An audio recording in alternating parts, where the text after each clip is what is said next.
Merci. Donc, je pense que nous comprenons bien Raffaella parce qu'elle parle politique et elle parle altermondialiste.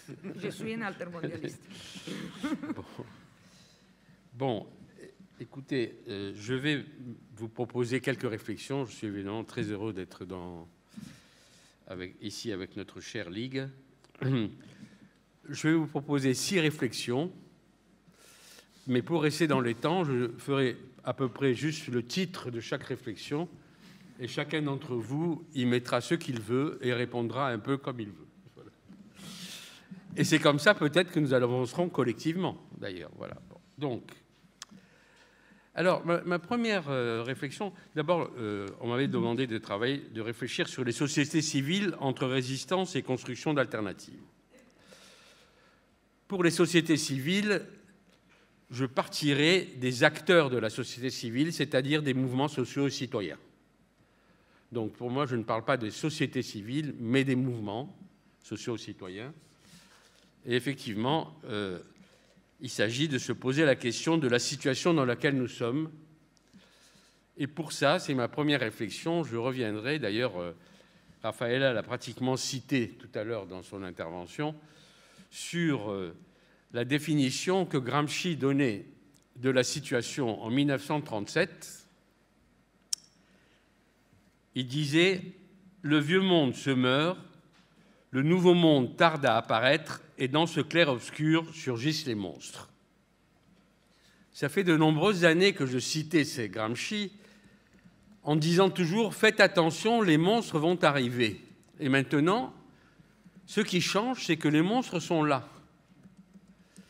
Et donc, nous devons nous reposer la question, avec les monstres qui sont là, qu'est-ce que nous apporte encore la réflexion sur le vieux monde et qu'est-ce que c'est que ce nouveau monde qui tarde à apparaître? Voici, c'est autour de ça que je vous propose quelques réflexions. C'était la première réflexion. La deuxième réflexion, c'est que nous sommes dans une période dans laquelle la crise s'approfondit. Nous sommes dans une période qui a commencé, la dernière période de la mondialisation capitaliste, a commencé en 1980 avec le néolibéralisme qui s'est imposé. Mais dès 2008, on a compris qu'il y avait une crise. D'ailleurs, tout le monde l'a compris. Hein. Les Nations Unies ont réuni une commission. Enfin, là, je crois que cette question est à peu près acceptée maintenant. La réponse que l'on espérait, on a commencé à la voir à partir de 2011. Parce que plus de 50 pays sont en situation insurrectionnelle depuis 2011. Mais, en réponse, à partir de 2013, les contre-révolutions et les répressions se sont imposées. Et donc, le néolibéralisme évolue vers un austéritarisme mêlant austérité et autoritarisme. Et donc, c'est dans cette situation que nous sommes, et c'est ça que nous essayons de comprendre, mais là, je ne rentrerai pas plus en détail, bien que ce soit très intéressant. Troisième réflexion, pour comprendre le vieux monde, il ne faut pas penser qu'il est derrière nous. Il est là. Et donc, comment nous l'analysons par rapport à son dépassement? Et donc, il faut partir d'une proposition, c'est que les contradictions s'aiguisent dans toutes les dimensions et nous devons partir de l'analyse actuelle des contradictions. C'est le travail que nous devons faire. Donc, je ne vais pas évidemment le faire parce que ce serait un peu long, mais je vais juste donner quelques exemples. Premier exemple, le capitalisme lui-même est en contradiction extrêmement forte. Par exemple, entre les secteurs des industries extractivistes et les GAFAM. Donc, on est dans une situation extrêmement instable, avec des problèmes de métamorphose du travail que nous sommes en train de vivre, notamment avec le développement du télétravail et avec toute une série d'autres propositions qui sont en cours et qui sont contradictoires. Deuxième système de contradiction extrêmement important, les contradictions écologiques. Sur les contradictions écologiques, c'est très intéressant. Il y a un livre qui est paru il y a 3 ans, qui a été écrit par Kyle Harper, qui est un Britannique. Et le titre du livre, c'est « Le rôle de la pandémie et du climat dans la chute de l'Empire romain ». Eh bien, vous voyez, moi j'ai beaucoup réfléchi parce que je me suis dit, mais au fond, la pandémie et le climat, ça joue un rôle dans la chute de l'Empire occidental qui est dominant aujourd'hui. Parce que ce qui s'est passé, justement, c'est qu'avec la peste qui a pris les routes de la première mondialisation de l'Empire romain, et avec le climat qui avait changé, avec une première période de glaciation, on a eu évidemment des conséquences considérables, qui n'ont pas été un effondrement et la fin du monde, qui ont été une crise de civilisation. Donc l'hypothèse, c'est que le rôle de la pandémie et du climat ouvre aujourd'hui une crise de civilisation. C'est ça que nous devons prendre en compte et qui est très important. Les contradictions sociales, évidemment, je n'en parle pas, c'est évident. Les contradictions démocratiques qui sont les plus difficiles, les plus fondamentales, je reviendrai là-dessus. Et les contradictions géopolitiques que nous voyons, évidemment, je n'ai pas besoin de faire de dessin, avec la question de est-ce que la période qui vient sera une période de guerre froide ou sera moins froide que ce que nous pouvons espérer, et les contradictions idéologiques. Et là, j'arrive à ma 4e réflexion. Je reviens à Gramsci. Nous sommes en train de vivre une bataille pour l'hégémonie culturelle particulièrement violente. Et cette bataille pour l'hégémonie culturelle oppose 2 conceptions du monde. D'un côté, l'identitarisme et le sécuritarisme. Et de l'autre, l'égalité et la solidarité. Et c'est la permanence de la Ligue. Et la bataille porte sur les libertés.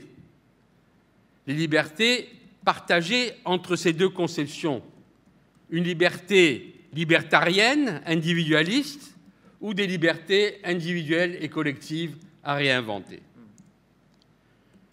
On prétend que la bataille idéologique s'organise autour de la question des migrations.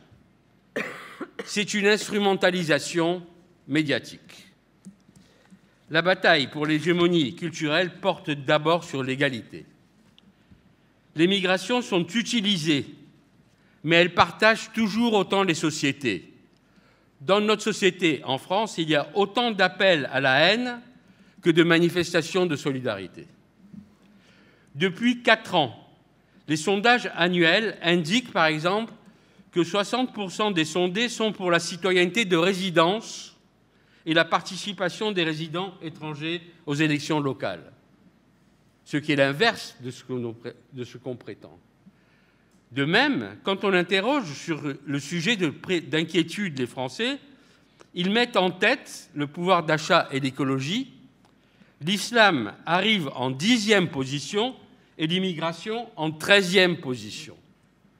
Donc n'écoutons pas les bourrages de crâne. Regardons autour de nous et construisons des nouvelles réflexions. Alors la 5e réflexion, elle porte sur et ces monstres qui sont là.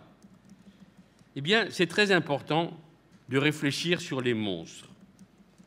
Parce que, en fait, les idées d'extrême droite sont une réaction à la radicalité des idées nouvelles. C'est une situation de crise généralisée. Les idées d'extrême droite n'ont pas été aussi présentes et fortes depuis longtemps. Elles sont dominantes dans certains secteurs des médias, mais c'est une réaction qui traduit la peur, l'affolement par rapport aux nouvelles radicalités, par rapport aux nouvelles questions du féminisme, au refus du racisme, à l'urgence de l'écologie. C'est ça que nous vivons. Et la radicalité portée par la nouvelle génération crée de très fortes contradictions, et c'est à ça que répond l'apparition des monstres dans l'ensemble des pays. Alors, ma 6e question, c'est le nouveau monde qui tarde à apparaître. Autour de quoi il se construit? Eh bien, je vais vous faire une proposition qui n'est pas partagée. C'est que, à mon avis, la question d'avenir qui est posée, c'est la question de la décolonisation. Voyez-vous, la première décolonisation a commencé. La conférence de Bandung en 1955 a réuni les 15 premiers chefs d'État indépendants. Et il y a une proposition qui avait été discutée à Bandung. C'était la phrase suivante: les États veulent leur indépendance, les nations veulent leur libération, les peuples veulent la révolution. Eh bien, on peut dire que la première phase de la décolonisation a réussi. Les États sont indépendants. Mais on voit les limites de l'indépendance des États. On voit que ce n'est pas ça, la libération des nations, ni la libération des peuples. Et donc la question, c'est la 2e phase de la décolonisation qui commence. Et elle joue un rôle très très important parce qu'elle se faufile à travers les réflexions. Pour expliquer ce que je veux dire, si on prend la question des migrations, aujourd'hui, on sait bien que les grandes migrations, c'est les migrations économiques, avec ce que disait Alfred Sauvy: si les richesses sont au nord et les peuples sont au sud, les hommes iront vers les richesses et vous ne pourrez rien faire pour les en empêcher.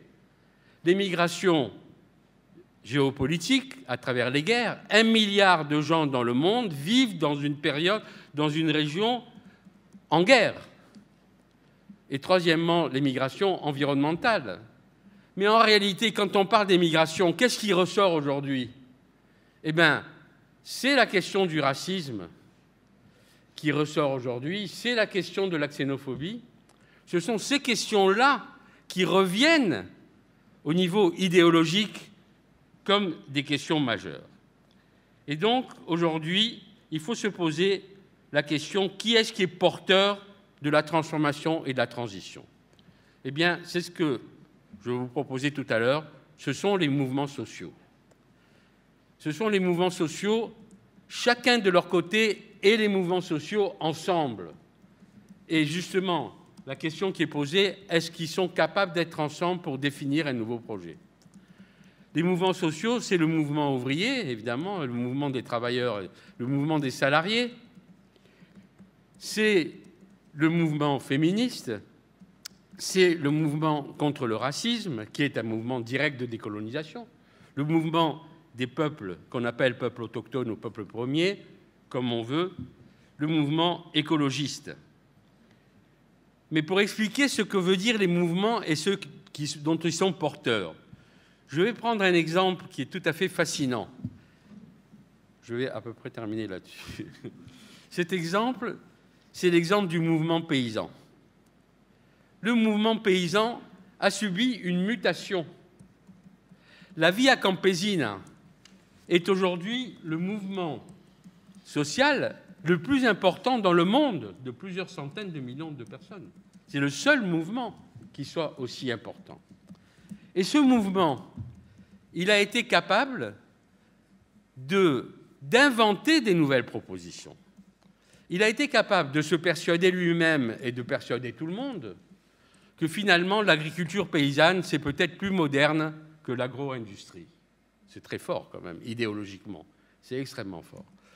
Et de montrer que l'agriculture paysanne était une réponse qui répondait y compris à la question écologique notamment, et pas seulement aux questions sociales et aux questions de croissance, etc.